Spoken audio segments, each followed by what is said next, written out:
Steadily it rises. Hey, it's ODB, the Lincoln Addict, and I'm hitting you with another review. I'm going to use my new software to try to showcase the car itself that has since sold, but I want to talk about why did it sell for over $44,000, and we will look at this together here via Bring a Trailer. So, as you know, if you're new to the channel, please consider subscribing. I've continued to go through these listing reviews, and typically I do go through them beforehand. So while it's an active auction, of course, some of these I'm not able to hit during that period of time. So I try to circle back and at least talk a little bit about the fact on, maybe why a car sold for what it did, maybe why did it go so low. So if we take a look at this 66 Lincoln Continental, the first thing you're going to see is this is a very, very nice car. Of course, it is a sedan. And another key thing that you're going to see here is one of the standouts is it has very, very low miles. So we're going to look through some of the photos. I'll talk about the pros and cons of it. And then we'll see, of course, what it sold for. But 37,000 miles shown. Now, if that is accurate, which it very well could be, that certainly is a low mile car. So that's going to obviously drive the price. Now, if we take a look over here, what I typically do, we'll throw this presentation together. I think I did this yesterday and I didn't get a chance to record. So today is the 29th, I believe. Now, if you take a look at some of the numbers that I've shared in the past, we know for 66, I've got the breakdown on the right. Basically, there were 35,809 sedans. There's a total there you see with the production of 54, almost call it 55,000, which was a strong number. Of course, the coupes really helped lead the jump there in the sales. Now, if we take a look at Hagerty, as I mentioned, I'm a Hagerty customer. I'm in no way affiliated with them or anyone that I do these videos with or on or about. But you can see here a concourse condition 66 would go for 55K, give or take. So, we'll call it 55 and a half there. And I do believe they typically will, there's typically a disclaimer that says typically 10% more for an AC car, which this car is not. Now, if we look at these bullet points, these are directly from Bring a Trailer. So it's the kind of what I call the standard bullet pointed content. It really doesn't give us a lot. The Lincoln Registry, this car was registered. So again, you can just Google or search thelincolnregistry.com and you can search. That's what I do. It does take a moment for that database to appear, but certainly you can do that. And that's what I did there. The VIN door plate is listed there at the top, 6Y. So again, just to break it down, it's a 66. The Y is for Wixom, 82 is the sedan. The key thing here is 28068, which is right here. That is the production number. So basically it's the 28,068. So just over 28K. And again, if we look at all of the total, including the limos, 54,914, which maybe I didn't add correct. Okay, yeah, there you go. With the limos, there were 159. We could see here, I'll call it the born on. It's really the production date, but this one's kind of unique. If we look here at the date, 06 is the day of the month, A is the month. So we know here with my new little chart, A is January and 06 would be kind of cool here. You would basically have January 6th of 1966. This car was produced or finished, or this plate, if you will, was created that date. But give or take, that's the date that this car rolled off the assembly line.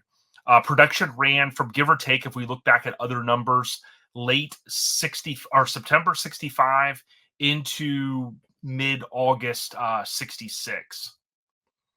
The pros of the listing. So let's go back to this car here and take a look. Man, this car is super nice.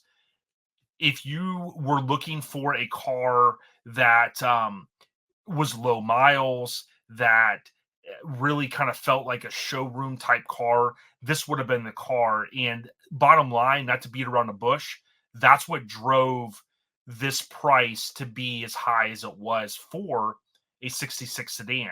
Now, typically the 66 through 69, those 4 years, give or take, they haven't been as strong in terms of the sale price because typically people are looking for the earlier year models, the ones through the fives, just because of preference. But I've long said that these cars were going to come around, and they certainly have. I'm a big fan of the 66 and 67. The 68, I'm a fan of as well. They start to kind of change a little bit more. But in 66, like I've said in the past, you've got a 9-bar grill that changes in 67 to 11. You have the star on the front fender. Again, that is not there in 67. And you have some other minor differences. The biggest one that you have is the dash. There's kind of that a little bit of a gap, if you will, between the dash pad, which we'll see in a moment, and the actual kind of windshield. That typically leads to less dashes cracked from what I can tell, um, uh, over the course of time. Now, if we look here, this is the automatic headlight dimmer, if I remember correctly. If this was available, if it was an option, so that's what's listed there. This car doesn't seem to have a lot of options, but that is one that is listed there. If we look at the interior, you kind of saw the one photo earlier of the black interior, but I could tell you just from seeing this, it is so nice. That look and feel is like butter soft. And I've sat in seats that are this nice. And I tell you what, I hope whoever gets this car doesn't change this and kind of resto mod it. I mean, they can if they want, but I mean, this is a super nice car. You can kind of see that what I call gap here. I actually prefer this. My friend had a 66, and when we would ride in it, that's one thing that kind of stood out. And this extra gap here again is kind of unique. The other unique thing is, again, 66, the seats are pretty much the same back all the way to 61. The main difference is, of course, the pattern itself. But in 67, with new regulations and things such as that, you end up with the headrest and whatnot. But when we look at this interior and you look at the overall car, I mean, this thing really, there's one word that comes to mind, which is basically immaculate. So I don't want to beat a dead horse. I will tell you this, this is the factory plate that you would get from the dealership when they sold it. They block out the person's name. They also do that on the literature, just, for, keeping the name in case the person doesn't want it out there, the original owner, rather. You can see the trunk is nice. You often do not see a spare tire in this factory location. It's typically been removed or something like that. That gray paint is factory paint. I know in the earlier year Lincolns, I believe as well for these years. And you could just see, again, it really looks complete, is another good word, I think, to use. Underneath the deck lid, underneath the hood, super nice. Again, the rot and things like that, and some of the moisture that's held in there. You don't see any of that here. So I would say overall, this car is fantastic. And when you talk about the condition, you talk about some of the literature, the collateral, if you will, that kind of comes with it. It really just shows how nice this car is. Now, if we look back here, basically the pros of the listing, I'm going to keep this short and sweet. It's a super nice car. The literature that I just mentioned, pretty much everything that you see in these photos. I mean, this is a damn nice car. Now, things to consider. So this is a nice car. So this is being very nitpicky. These are certainly not deal breakers, but there's a couple of small, very minor items under the hood that are not 100% correct. I'll show you those. Again, that is not a deal breaker. I would prefer those minor changes in this car on the road versus someone going, oh, it's not factory correct. There is a single pot. Some people call it a pot, but there's a single pot brake master cylinder. As I've said in the past, 66 had the single. In 67 with more of the safety features and things. 67, of course, goes to the dual master. Manual vent windows, which we'll look at, and then aftermarket gauge under the dash, very minor, probably added just to ensure car's not overheating or something to that effect. If we look under the hood, here's what we see. So here is the single master cylinder, probably original, maybe replaced at some point. I do believe this car possibly was in a museum for some time, and that could be the reason why it is in such pristine condition.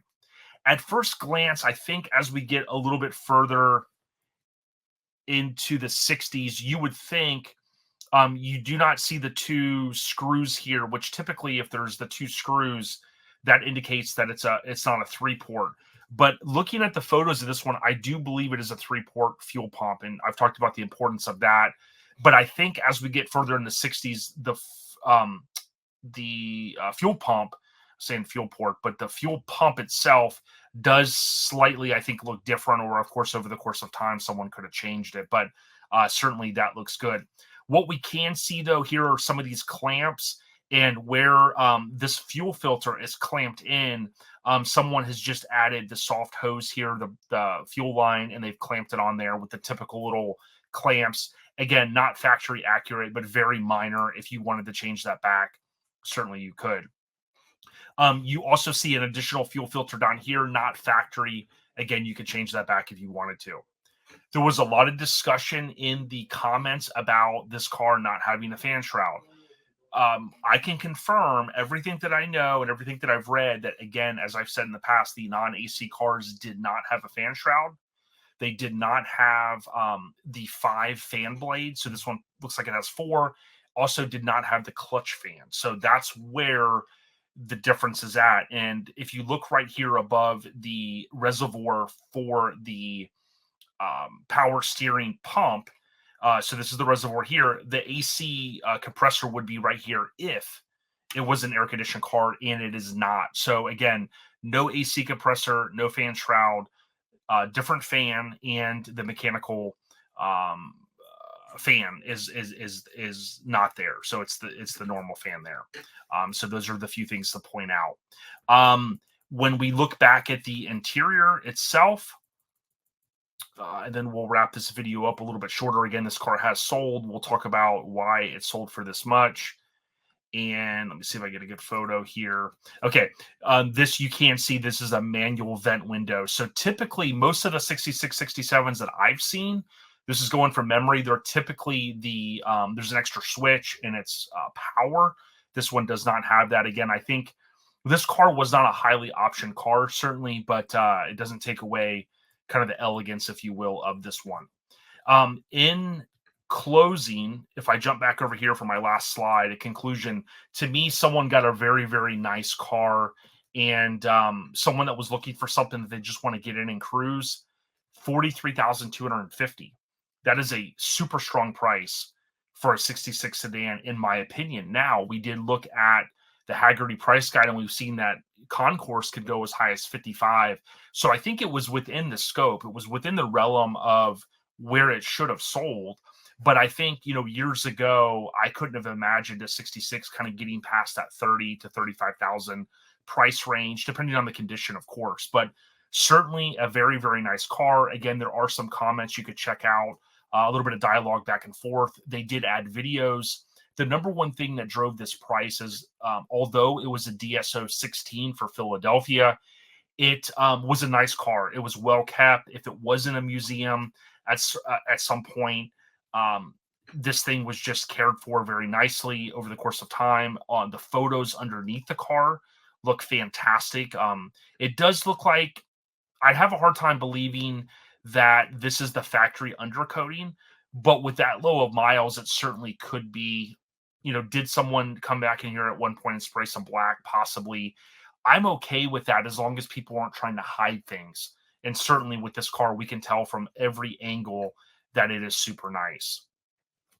The reason why I thought it was maybe in a museum is this here says the museum here. They blocked this off in PA. So this led me to believe maybe it spent some time there, or a substantial amount of time.